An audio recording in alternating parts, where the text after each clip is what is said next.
চৰকাৰখনে এতিয়া মূল যিবিলাক সমস্যা সেই সমস্যাৰ পৰা মনবিলাক আঁতৰাই ৰাখিছে আৰু বিশেষকৈ আমাৰ মাটিবিলাক আদানী আম্বানীক দি দুখীয়া মানুহক উচ্ছেদ কৰিব বিচাৰিছে। এই ক্ষেত্ৰত এতিয়া 102টা জিকিলে, গতিকে গোটেই সংখ্যা বাঢ়ি গ'ল। গতিকে ৰাইজৰ লগত কি কমিটমেণ্ট দিছিল সেই কমিটমেণ্টবিলাকো নাইকিয়া হ'ল। খিলঞ্জীয়া বুলি কোৱা বহুত মানুহে ৰাজপথত নামিবলগীয়া হৈছে, মাটি তেওঁলোকৰ দখল কৰিব বিচাৰিছে। গতিকে আজি মই স্থানীয় সাংসদ হিচাপে ইয়ালৈ আহিছোঁ। ইয়ালৈ আহি তেওঁলোকৰ লগত কথা পাতিছোঁ।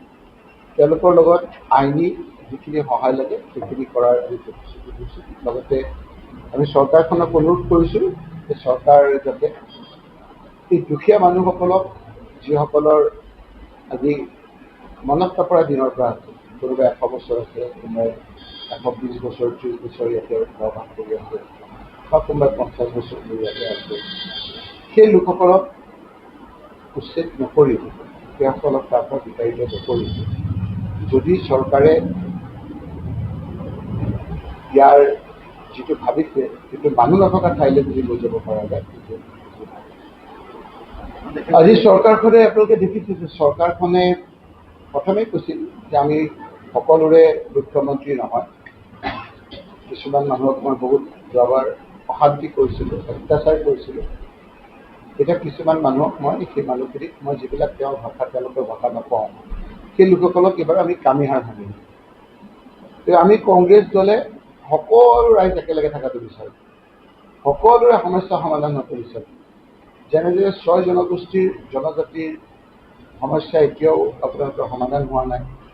ৰাজ্য চৰকাৰে এতিয়া 102টা পালে বুলি তেওঁলোকে সেই কথাবিলাকত কাণসাৰ দিয়া নাই। বিধানসভাত সগৌৰৱে কৈছে যে হয়, জনজাতিসকলৰ ক্ষেত্ৰত আমি যিটো ৰাজ্যখনে যিটো চৰকাৰখনে কথা পাতিছিল সেই ফাইলবিলাক ইয়াতে আছে, কেন্দ্ৰৰ তালৈ যোৱা নাই। ঠিক একেদৰে চাহ জনজাতি যিসকলৰ জনজাতি কৰাৰ লগতে 351 টকা যিটো 500 টকা দিম বুলি কৈছিল, সেই বিষয়ে তেওঁ মাত নিতাল। গতিকে তেওঁলোকে জনজাতিৰ কথাও ভবা নাই, ঠিকাদাৰৰ কথাও ভবা নাই। অন্যান্য আপোনালোকে দেখিছে কিছুমানৰ কামিহাৰ ভাঙিম বুলি কৈছে। কিন্তু কংগ্ৰেছ দলে আমি সকলোৰে সমস্যাবিলাক সমাধান কৰাটো বিচাৰোঁ। জনজাতীয় লোকসকলৰ জনজাতি কৰাটো বিচাৰোঁ। চাহ জনজাতি লোকসকলক দৈনিক মজুৰি 500 টকা দিয়াটো বিচাৰোঁ।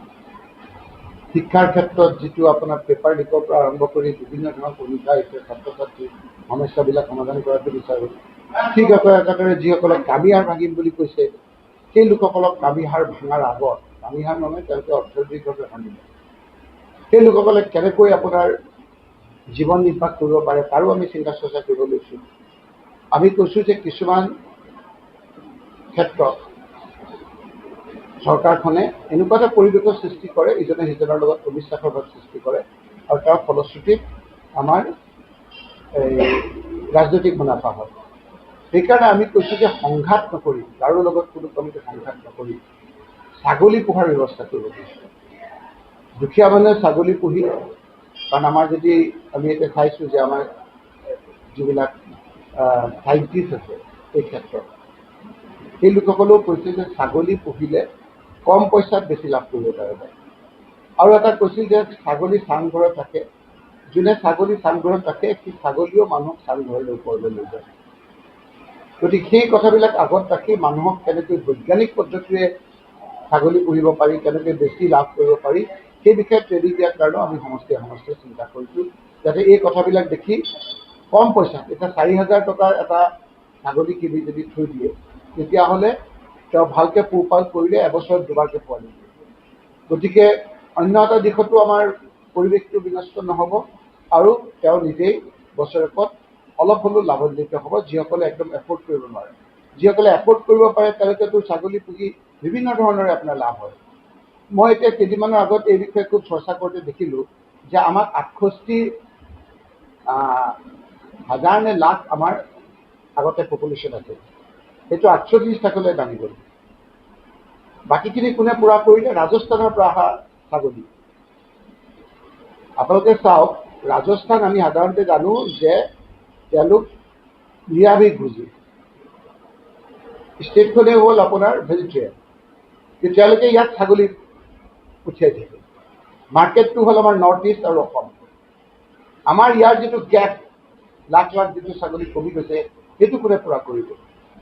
সেই বিষয়ে আজি আমি কেৱল এইবিলাক ৰাজনীতি কৰি থকাতকৈ এই মানুহসকলৰ যিসকলৰ বিভিন্ন ক্ষেত্ৰত আৰ্থিকভাৱে আপোনাৰ জুৰুলা হৈছে, সেই লোকসকলক ছাইড বাই ছাইড বাকীবিলাক আপোনাৰ খেতি বাতিৰ লগতে ছাগলী পোহাৰ ব্যৱস্থা কৰিব পাৰে নেকি, সেইটো এটা চাইছোঁ।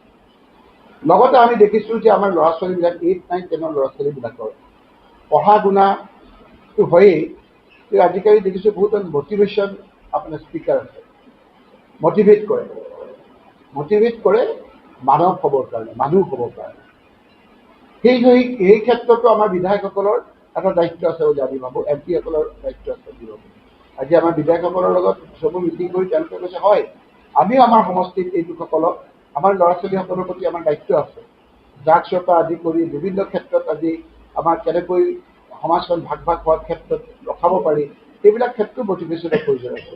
ভাল স্পীকাৰ মাতি আনি যিসকলে ভাল ভাল কথা কয়, পজিটিভ কথা কয়, যোগাত্মক কথা কয়, সেই লোকসকলক মাতি আনিও আমি সমষ্টিত গোটেইখিনিকে নোৱাৰিলেও অলপ অলপকৈ আমি ট্ৰেইনিং দি প্ৰকৃত মানুহ গঢ়াৰ কাৰণে আমি চেষ্টা কৰিব পাৰিছোঁ। গতিকে আমি পজিটিভ দিশত উপযুক্তভাৱে আমাৰ মানুহখিনিক যাতে আগবঢ়াই লৈ যাব পৰা যায়।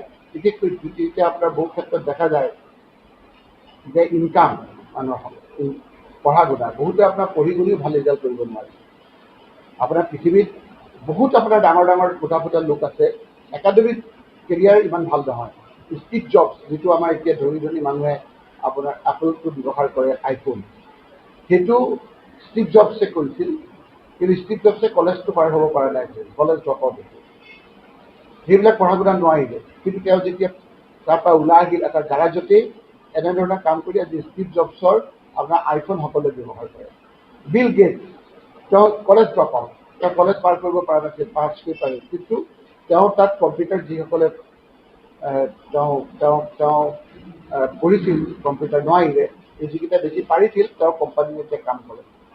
গতিকে আমি এতিয়া স্কিল ডেভেলপমেণ্টৰ ওপৰতো বেছি গুৰুত্ব দিওঁ, যে আমাৰ সমষ্টিবিলাকত যিবিলাক ল'ৰা ছোৱালী এতিয়া বিভিন্ন কেৰালা গৈছে, ক'ৰবাত গৈছে, সেই লোকসকল লোকেলি কিবা আমি সংস্থাপিত কৰিব পাৰোঁ নেকি?